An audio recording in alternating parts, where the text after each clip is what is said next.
Let's go. You're listening to Making Data Simple, where we make the world of data effortless, relevant, and yes, even fun. Hey, podcast listeners, Al Martin here yet again. We're at it again. We just keep coming and we never stop coming. That's how it works. And today, speaking of, we got David Hirschfeld, who was the founder and the CEO at Tekyz Corp. He's a 35-year software development veteran. He is a former physics student at UCLA. He spans leadership roles across numerous tech giants, including Computer Associates, Texas Instruments, Intel, Motorola, before launching his first startup. And he's, I think, been in the startup world ever since. So we're going to learn a little about Tekyz, his design methods for startups, which is a systematic approach that minimizes risks and accelerates software companies' success. Welcome to the show, my friend. Thank you for that really nice introduction, Al. And he just got through mentioning to me he's got a cold, but I told him it's like he's got a DJ voice, so it's perfect. I just have to bottle this voice. Perfect. All right. Look, so here's how I always start off, man. I start off with just getting to know you a little bit. If you could talk to your experience, your history, what brings you here, that would be great. Okay, sure. So I started out, as I was mentioning, I started out a long time ago working in enterprise with Texas Instruments and Computer Associates. And then I did consulting, running projects at Intel, Motorola, Allied Signal, and Arizona Public Service, and then started my own software company, kind of a mini ERP when Windows 3.1, this is dating me, first came out, which was the first version of Windows that was really a usable version. And it was logistics, route distribution, inventory management. And despite every effort on both my partners and my part, we ended up growing it anyway to 800 customers in 22 countries over the next 8 years and sold it to a publicly traded firm. So I'm thinking, okay, I know what I'm doing, right, as far as launching software companies. And then about 6 years later, I started another software company in the wholesale automotive industry where wholesale dealers could trade cars between each other. And I was getting traction Dealer on Crossing? that. Yeah, that was Dealer Crossing. Right, exactly. First one was Component Seeker? First one was Vendmaster. Vendmaster. Okay, sorry. I was just getting the names, put the context with the startup. Sorry. Keep going, please. Yeah, no, not at all. Yeah. And then the second one was Dealer Crossing. And we were getting a lot of traction and a lot of people on the platform, but I didn't follow the same playbook as I followed the first time, not realizing the things I did the first time that made me successful. So instead, I followed the classic, create a network of users, show traction and growing traction, and then raise money from investors and accelerate your growth. And this was a losing proposition. I did get an investor that made an offer for the amount I was looking for, which was $1.2 million at the time. But I turned him down because it came quickly and I thought they wanted too much equity and I didn't ever get another offer. So I eventually ran out of money and just decided, instead of turning on the revenue engine and starting to charge my customers money, because I went the freemium route this time, I just shut it down and started Tekyz. That was 18 years ago, out of the ashes of Dealer Crossing. Right. So you went straight from Dealer Crossing to Tekyz. I did. And then I started doing custom software development for small to medium-sized companies and a lot of startups. During that time, I've now worked with over 90 startups and a few of them really successful. In fact, all the plays on Broadway are produced by software that we built called Stage Right Software. The Olympic opening games, the Tonys, the Emmy Awards, most cruise lines, colleges use it to produce all their stage productions. It's a wildly successful product, but that's not, it was even announced on Apple when Tim Cook announced the iPad Air to the world. He said, how has the iPad changed our lives? And he did a little video montage of 6 or 7 different apps, and Stage Right Software was one of those in the montage. So fantastic. Really successful, right? But that's not what happens with most startups. The vast majority of them fail.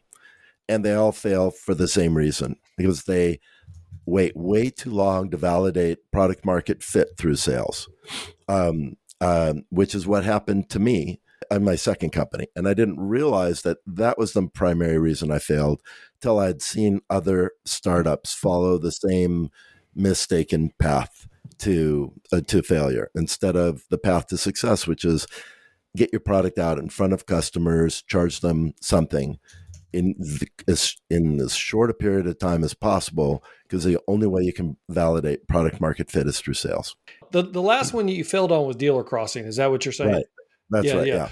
So the one or two before that, you really were able to identify product market fit timely, right up front. As a result, you were, had cash flow and you were able to see success. Right. You're suggesting that the major failure that you see with a lot of these startups is that they often wait too long to really monetize their product. They wait too long to try to monetize. So a lot of most startups feel the need to come out with a free beta to get feedback, and you get the wrong kind of feedback from free betas. First of all, getting people to engage with your product if they haven't paid for it is difficult in most cases. And when they do give you feedback, they don't have any investment in the product, so they're giving you feedback on things that may or may not matter to them in terms of, this is something that if you had it, I'll pay for it. And even when they say that, if you put it in, they don't necessarily pay for it because they're trying to be nice. It's very hard to get truth from customers when you're talking about your product. It's very easy to get truth from customers if you just focus on their problems, because people will talk about what they're struggling with and give you honest feedback about how much it costs them, why it's a struggle, how much it personally impacts them, what they've tried to do to mitigate those problems in the past. But when you put the product in front of them and you're talking about your features, you're not going to get the kind of honest feedback you need, which is, if you did this, I'd pay for it. If it truly had this feature, then I would use it every day. And that's a true statement. If they're a paying customer, you're much more likely to get honest responses, because then they're no longer about product market fit. So one of the big mistakes people make is they think that product market fit is what customers are telling you once they have the product, what they need. And that's not. That's called product solution fit, where for them to get value out of this thing they've paid for, this is what it's missing. Or to increase the value of the product for them, this is what it needs. And quantifying why that matters and how much value, what's the value, like what is it costing them that it will mitigate? What problem are you solving by doing those things? Focusing again on the problem, then you're working at product solution fit. You're getting them to engage and stay paying customers longer and longer, and possibly more deeply involved. Product market fit means people will buy your product at a high enough a closing ratio, at a high enough dollar value that you can start to generate a profitable margin, what I call kind of the golden ratio for SaaS companies. And it's not the same for all, but I think it's 3-to-1 in terms of what the lifetime value of that customer is versus what it costs for you to acquire that customer in terms of marketing and sales and time and effort. That's product market fit. If you're below that threshold of 3-to-1 and significantly below it, like most are at a fraction of one, then you don't have product market fit. So making a huge investment in building your product is extremely risky at this point. So say more on 3-to-1. I want to make sure I understand that correctly. When you say 3-to-1, how does that play out in terms of the math? Okay. So a lifetime value of a customer, let's say you're calculating that at a 2 or 3 year reach, right? They're going to pay some yearly investment over that period of time. And you have to go off of anecdotal stuff when you're first launching exactly what that life is. There's a way in pre-launch sale to specifically establish a lifetime value by offering lifetime licenses and charging them 1.5 years or 2 years of subscription fee in advance to get a lifetime license. That's one way to do it. But you need to understand what's the value of this customer over the life that they're going to have it. And depends on how long that life is calculated. If you're calculating a 10-year life, which if you're in enterprise and certain types of software is not unreasonable because of the costs to implement it, both in terms of manpower as well as financially, then you can calculate your lifetime value over a much longer period of time, because people just aren't going to change unless there's an extreme reason to do it. So whatever that lifetime value is, whatever it costs you to acquire the customer in terms of marketing costs, sales, however you're calculating your costs, if you're not getting a big enough margin between the two, you have nothing left to invest back into the company to accelerate your growth. So that's why you need this significant margin, especially early on, to be able to accelerate growth, which is what we're all after. And it has to be predictable. So that means you've sold enough product at this price. And so you've got this 3-to-1 ratio across enough of a slice of your initial target market that you can project out. If I just put this much more energy into the system in terms of marketing and sales dollars, then I should be able to close this much more business, giving me acceleration in terms of revenue. Essentially, after you take all your cost, income is 3x and at minimum. Otherwise, you're not going to survive. It might need to be a much higher. If you're talking about that's a life over 10 years, then you need a much higher number than that, right? So you can also normalize it, say, what's my value over 2 years, or what's my value over 3 years versus what's the cost to acquire? Because maybe that's just the window that you're modeling things around. It's specific in every single situation. I just use 3-to-1 as sort of the standard ratio. And I've heard other people that coach startups use 3-to-1 before. So I was like, okay, I don't need to go against the grain or invent a new ratio, just use the one that people recognize. I got to say, David, though, it seems pretty intuitive. Why do startups get hung up on this? Because most startups, not all, but most of them are coming at their business at the very earliest stages because there was a problem they found that they believe they can solve, right? And they think to themselves, actually, lots of people have this problem. I believe there's a market for this, for a product that solves this problem, and I can generate and create a business around it. And that's when the problem disappears and the belief system in the product starts to happen.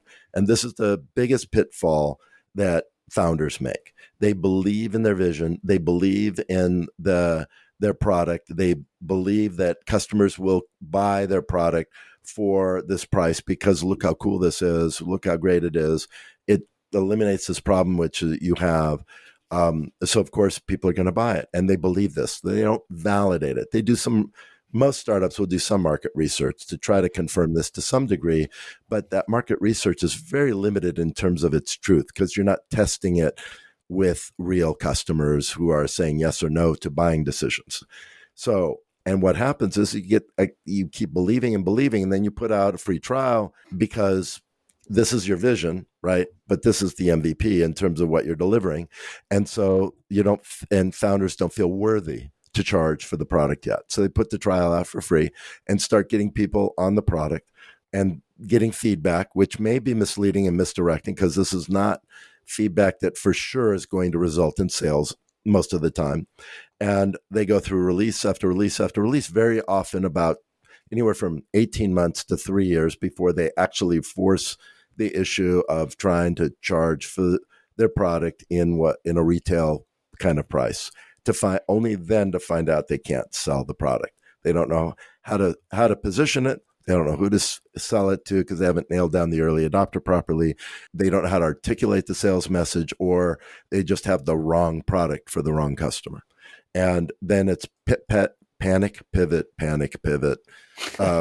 until they eventually run out of money and investors lose faith and they close up. And this happens more than 90% of the time with SaaS startups. So you're telling me really that a customer isn't really a customer until they start paying, because if they're just using the product, by example, they're going to give you feedback, but they're going to give you product-specific feedback, which may be disconnected from whether they're actually purchased the product or what their priorities are once they do purchase the product. Right now, it's a freebie, and their priorities can be completely skewed. Exactly. And you don't know if they'll start paying for it once you start charging without starting to charge and seeing if they'll pay for it just because they're using it. It depends on what they're using it for, how integrated it is into their own business workflows, things like that, whether they will feel they have to keep paying for it once you start charging for it, and you just don't know. So what do VCs say about all this? VCs say, create a pitch deck, build an MVP, and then come to us. And if we think this is really viable and worthwhile, and maybe you get some customers, maybe they're paying customers, then we'll fund you. But the reality of that is 1 out of every 100 pitch decks gets funded. And you're competing against people that have big advisory boards and potentially past successes in the SaaS world that VCs can leverage when they're making buying decisions. And I'm not kidding, it's 1 in 100. So typical pitch, a VC will see 3,000 pitch decks for every 30 that they fund. And even if they do fund you, in fact, I just had a conversation this morning with an incubator that is raising money for biotech companies that are in the genomic area.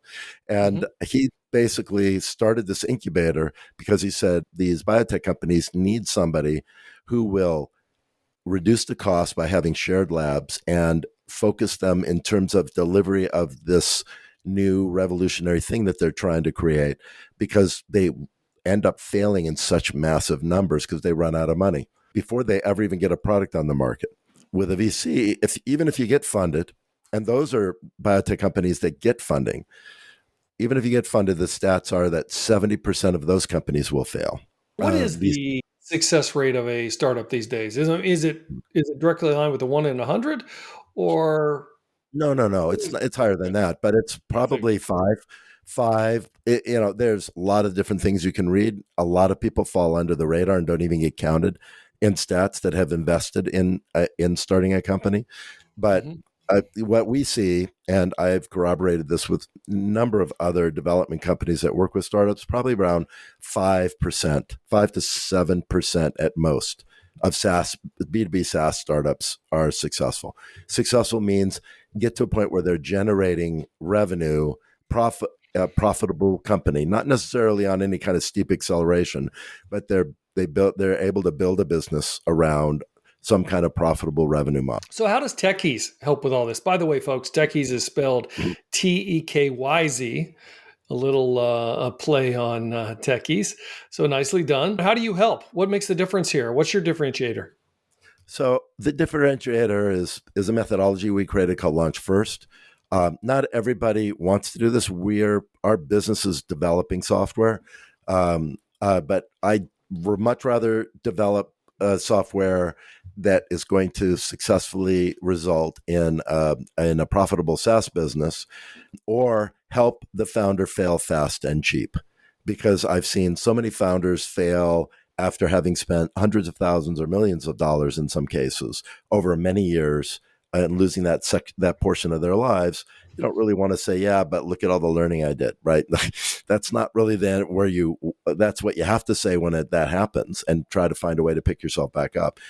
But it's much better if you can figure out really quickly, like within a few months, 4 to 6 months, this is going to be a failed venture, and do it inexpensively.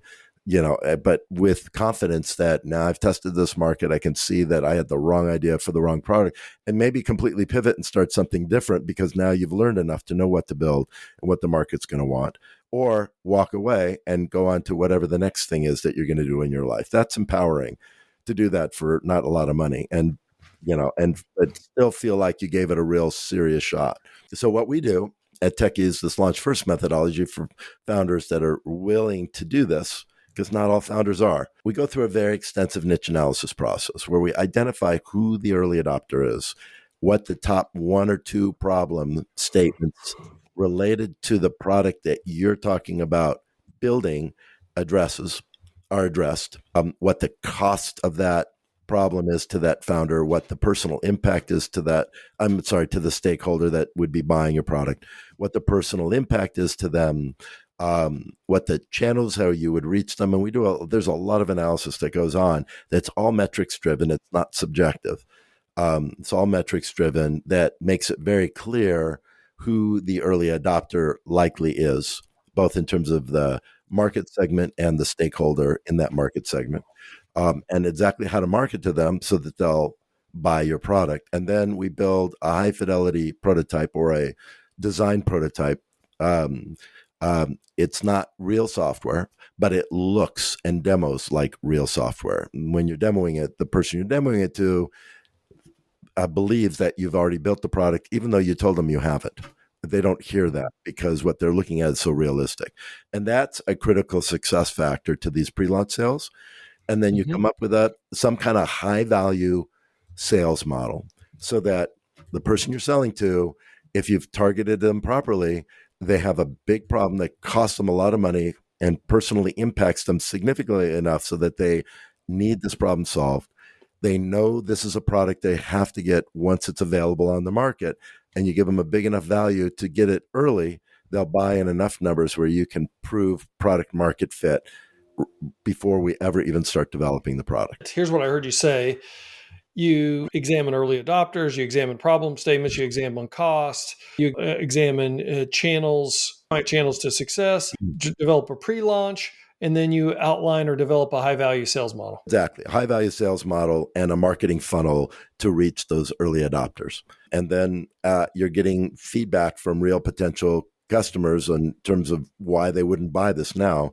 If it's really that big a problem and you're giving them that big an opportunity early, why wouldn't they pay for it now? Because that's going to tell you a lot about how they're going to respond to your product once it's on the market. Where does your differentiator come in, though? I mean, is it really in the assets and the methods you described, or is it also in the development that you add on top of this to help provide a development arm to some of these startups? Oh, yeah. Yeah, I mean, our goal is to get them over that viability barrier, what I call the proof. That's that point at which they actually ask the customer to pay, and they're either paying or not. If they're not paying, then they're bouncing off that viability. If they're paying in enough numbers, then you're proving you've got product market fit and you've got a viable business. And you use that revenue to now help fund development. And also, if you decide you do want to get investors, in addition to that, you're showing market traction and a growing revenue model to those investors, which most startups struggle to get. So our value is being able to get to sales, basically putting the sales engine first before building the software. That's why it's called Launch First. And then building the best software possible. Tekyz.com, it says hyper exceptional development team. And I don't expect anybody to believe it just because it says it in the heading above the fold on our website. But I expect people to ask me for evidence. What does that mean? And if you work in an exceptional manner, you just as a default produce certain artifacts from that exceptional work you do that typical development teams don't produce. And so I show people what that means to be exceptional and why I believe it's exceptional. And most people agree with, yes, this is considered exceptional compared to what they see from other software development companies that are sharing what they do.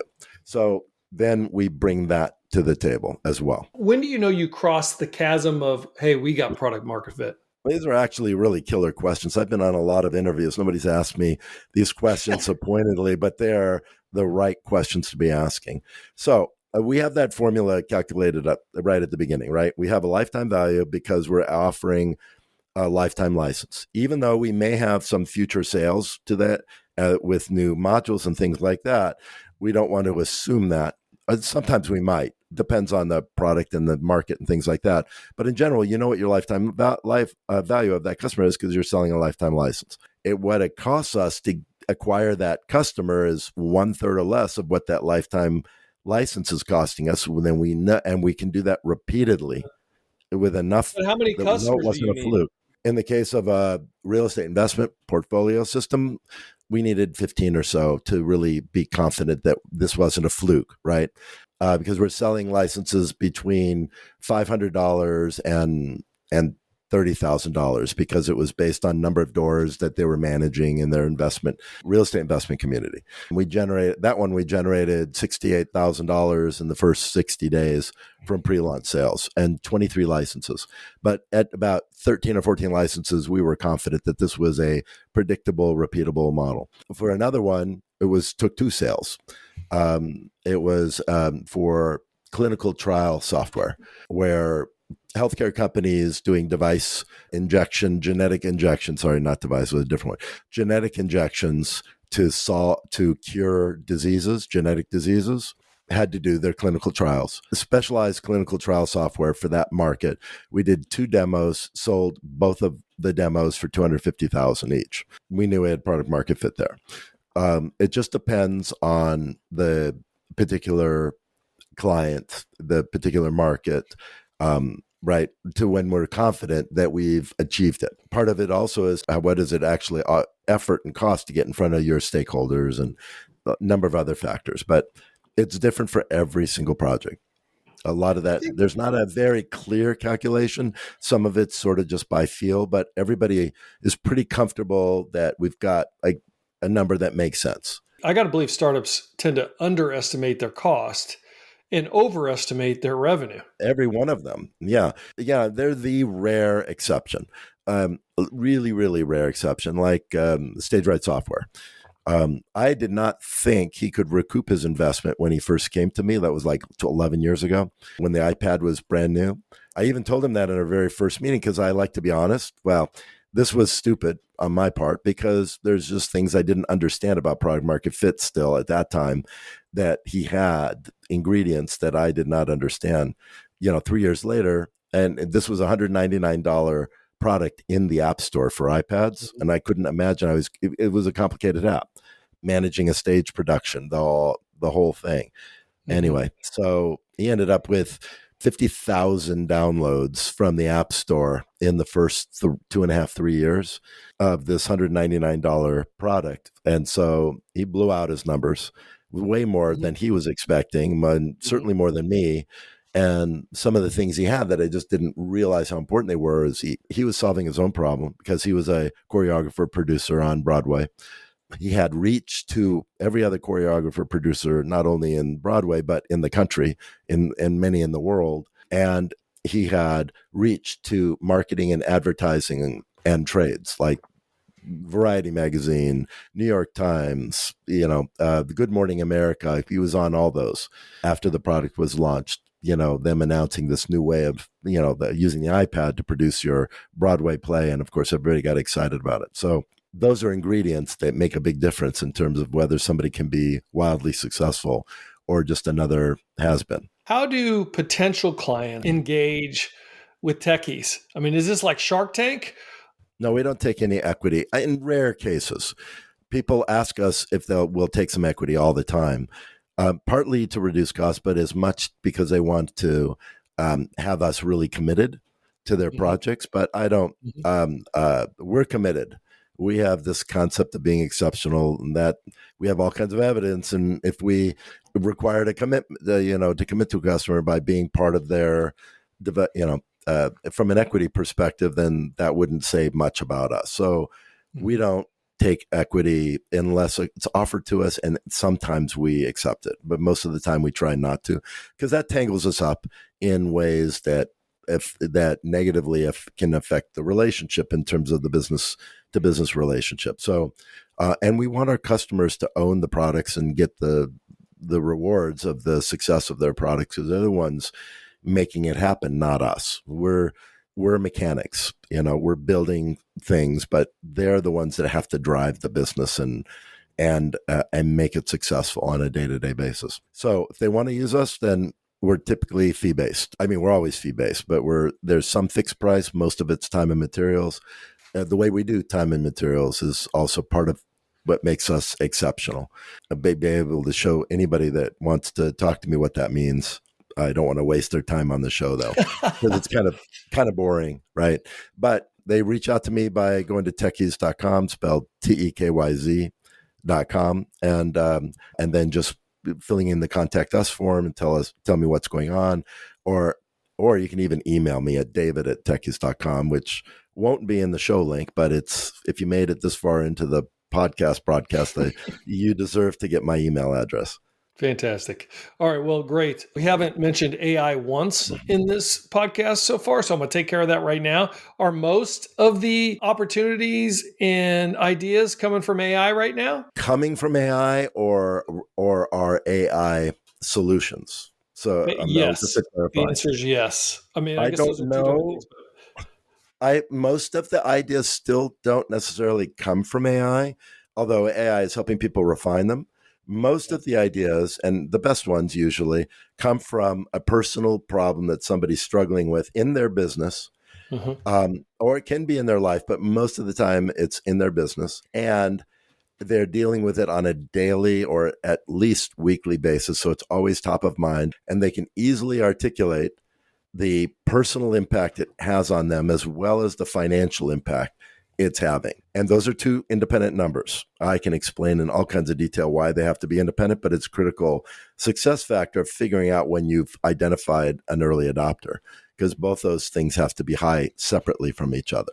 And then if that person in an industry full of people just like them doing similar things, and struggling with the same problems they're struggling with, and they have reach to some community of those people, these are usually where these ideas come from and where they get fleshed out. And if you're there, then you already are well on your way to potentially successful business opportunity because you have such a personal relationship to the problem.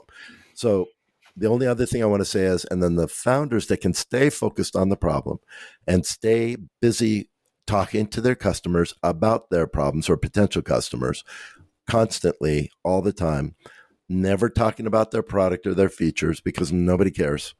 Those are the ones that consistently find a path to success. Most founders at some point lose sight of the problem. They think they are not losing sight because they keep thinking of features that fix problems, but nobody cares about the features, and they're not focused on the problem, because you're only focused on the problem if you're talking to the customers about how they're struggling, what their struggles are, where the struggles are. But founders forget all about the problem when they go forward with their products. That kind of leads me to my next question, which is lessons learned. You've already talked about product market fit. You've talked about not staying on the problem. But what are some of the other common patterns that you see, almost red flags, if you will, that founders tend to run into? Okay, yeah. One last thing about the AI, almost every project we're working on now is either deeply AI or AI related. So I wanted to throw that in as well. Yeah, that's what I was asking. I kind of skirted past AI, because of the way you asked the question. I kind of skirted what makes a really successful product idea. Yeah. How you've got a good chance that it's going to be successful before you even spend any money on it. But you don't know for sure until you've gone through all the other things I was talking about. Now, as far as other red flags, when somebody thinks this is going to be wildly successful, it's really good chance it's going to be a unicorn, right? Those are code words for I'm going to fail. Okay. There are unicorns out there. How do you know this isn't a unicorn? I don't know. Well, I don't know, but I'm happy to take anybody's bet that it's not, just because look at the odds. Yeah. How many? 1 in 10,000, 1 in 100,000, whatever it is, that become a unicorn. I mean, this is such a rarefied air that to think that you're going to be a unicorn is just, if you're not a billionaire to begin with and you can throw endless money at something, then it's just hubris. Well, it's the result of social media and news broadcasting all this information about unicorns over and over and over again, which are not that many. If you think about how many unicorns you hear about, it's dozens, maybe hundreds over a decade, right? That you've heard. I don't know, hundreds, but a lot, right? Over a decade. That belies the million failures that came before it. So you got to think in terms of this is high. The most successful CEOs.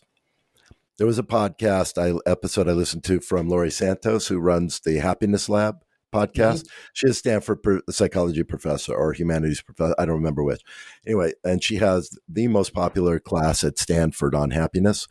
She ended up with like when they went online, she ended up with like 250,000 students. Anyway, so she started this podcast, which has been very successful, called the Happiness Lab.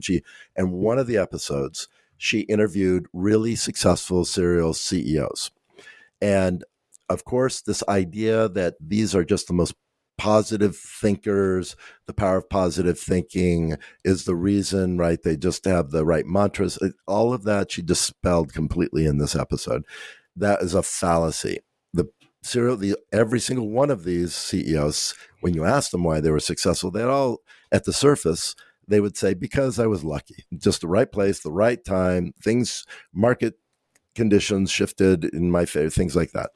When you scratch the surface even a little bit, what you find out is these are all high anxiety people that are sure they're going to fail at every step of their journey, and are brilliant contingency planners. They think, okay, if that happens, that's going to kill my business. So what am I going to do? If this happens? Well, I'm going to lose half my customers. So how can I mitigate that? Right. And that's all they do all night long is think about every mitigation strategy and everything that could cause them to fail. So when the thing happens a year later, they've thought about it. They're not afraid to face it because they know they can mitigate it, because they don't have a detailed mitigation strategy, but they have something notional they thought about that is a possible way to address that. And so they head in that direction. So to them, it feels like it's lucky because nothing happened that didn't fall into the plan in some way. So that's what makes really successful founders, not somebody who's sure, that has a belief system around becoming a unicorn. I mean, look at all the biggest startups, right? Like, just take Facebook. Do you think Zuckerberg thought he had a unicorn? No, he just put something out there, started getting traction, and he said, "Oh, what if we put it at another college? It gets more traction." And he started to realize once the traction happened in such a big way that this could become a unicorn, because it's like, I'm getting incredible traction on this thing, right? But he didn't start there. He had no clue. Well, how do you avoid then that shiny object syndrome that comes in there? Because I guess, and that's both just with unicorns, but it's more than that. Feature, function. Oh, look how cool this is. How do you settle a founder down and say, look, you're already off the wagon in terms of you're not focused on the problem again. You're focused on shiny objects. It's a daily effort with some founders and a weekly effort with others. And some founders are very disciplined. And my team might come up with some suggestions they think would make it easier. And really, really disciplined, successful founders will say, yeah, but that's not a critical success factor for somebody buying this feature. If we haven't had any feedback that's telling us that people want that feature or that would pay for that feature, so let's just put it in the roadmaps list somewhere, and we'll consider it again in the future when we get more feedback. That's a disciplined founder. That's the rare founder. So we try to play that role and help the founder by asking them, how much will people pay for this? How do you know that people will pay for that? What's the problem it's really solving? How much does that problem impact your customers right now? How much is it costing them right now? Do they care about this? If you ask them about that problem, would you get anybody leaning forward and saying, I hate that problem, can you make it go away? Right? These are the questions we'll ask founders over and over and over and over again. And hopefully they're getting counseling, right? Yeah. Makes sense. Yeah. All right, so I got one more. This is my favorite question of all time. I keep asking it. I'm going to ask it here too. And that is, what is the one area you believe in terms of startups that almost nobody else would agree with you on, though? I mean, one thing that you're sure of, but the rest of the business is like, even maybe your team, they're like, no, I don't believe what David's saying here. No. That's a really interesting question. My team, they probably believe most anything I say at this point. I mean, and I believe most everything they say because we've gotten in sync. That's really what I was trying to say. Not that I've got them, the wool over their eyes, which maybe I do in some degree, but it's predicting the future that people would, that people don't think about. It's more about what people are not thinking about until I mention it to them. A couple predictions. One is the need for parking garages is going to disappear in the next 5 to 7 years. We'll hit a tipping point and people will stop buying cars because of automated driving and things like Waymo. If you've not been in a Waymo and you're in San Francisco or LA or Phoenix, you should try it because you'll start to recognize it's half the cost of Uber, and that's without any competitors yet. And when there's lots of competitors, the cost is going to go down dramatically, where it's going to make it a luxury to own a car, and the convenience factor will be so high because of the critical mass that will be there, much higher than what we have with Uber, because it requires a driver available in Uber, where this just requires the vehicle. You'll be able to get a Waymo in any city, at least, minute and a half. It'll be like trying to get an Uber in New York City is like that. You get an Uber within a minute or two, you've got your Uber. I was just in New York over the weekend. So, but Waymos will be even Waymo or the equivalent. Yeah, they're amazing. I haven't seen any in New York City. That's where I'm usually located, but I haven't seen any really. When they are ready to go into a city, they'll kind of announce it, and then they'll start in an area, and then they'll slowly kind of branch out because they really confirm that they can drive every single street in the city confidently before they go into a new city. So that'll be one. And when that happens, all of a sudden there'll be a critical mass because you'll have people big investors buying these fleets of these vehicles, putting out thousands of these vehicles. And why would you want to own a car and pay insurance and gas and all of this stuff, right? Or electricity costs when it sits there 90% of the time, unless you buy your car and you go to your app and say, go ahead, and one of the many services grabs your car and now it's running for that service, making you money. That might be a reason to still own a car, which means critical mass will happen faster. So every single parking garage and parking lot, if you're an owner of any of those, you should be selling them right now while they still have value. That's my number one. Number two, people think AI is going to replace everything, which it's going to replace a lot of things, just like any kind of disruption in an industry. This is maybe a little bigger and broader, but like developers, for example, eventually will you need people like Tekyz or companies like Tekyz? Well, I always look at it like this. Every time there's like the internet, right, changed the idea of and online buying, changed the idea of product distribution and retail dramatically. And Amazon, of course, accelerated that. It didn't reduce the amount of products being purchased, right? It increased it, and more people are producing products like Etsy. You have an entire marketplace of these craftspeople now have a channel for their products that did not before the internet and online buying. So what happens is we're always on the edge of the outside of the sphere, whatever that level of abstraction is. As soon as something new and disruptive comes out, the sphere just gets bigger, and we just have to move out to the outer edge of the sphere. So that's all that's happening with AI and technology and creative jobs and things like that. Is the outer part of that sphere is the people that know how to control and direct and guide and nuance these new AI capabilities. Those are the people out there. And because it's so quick and fast to create these things, there's lots more of them. And that's what will fill the work void. So you just have to be thinking, what's my next sphere, and move in that direction. Good answers, man. Nicely done. Thank you for the conversation. This has been great. Is there anything that we missed that you would have liked me to have asked? Wow, I'm trying to think.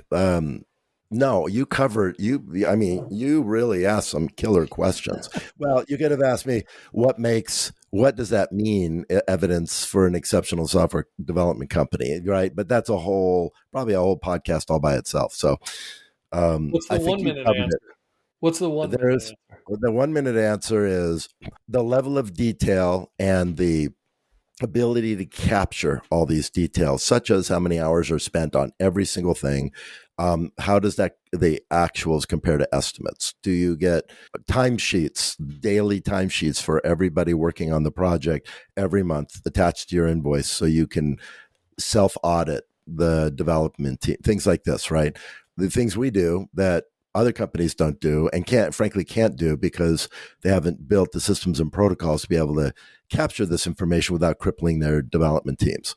So these are just a few of the things when I'm talking to clients and explaining what I mean by exceptional. Would you bet on the founder first or the technology? Well, it's hard to separate them. I always bet on the founder first, but if a founder that has the potential to be really successful comes up with some wild idea, not that I will always know that how they see making it successful, because in the one case I told you about, one of my most successful customers, I actually suggested that he wants to consider doing this because I didn't know if he'd make his money back, right? So I don't do that anymore because of that one experience. I recognize that things may not go how I expect, and who am I to suggest that it's going to be successful or fail?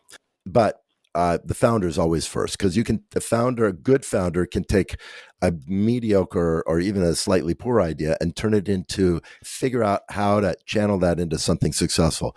A bad founder can take the best idea and just run it into the ground, because they get focused on all of their own pet projects and belief systems and are not listening to the customer, the market, the problem. Yeah. Makes Founder sense. always. Makes sense. I appreciate you being here. You already gave your location, how to reach you, so I think we're good from that perspective. With that, I'll call it a day. And again, I can't thank you enough for being here. Thank you so much. Yeah, and same here. Thank you. All right, David Hirschfeld, everybody from Tekyz. Thank you for listening. Hit us on almartintalksdata@gmail.com. Love to hear from you, and I'll talk to you next time. See you guys. Bye-bye.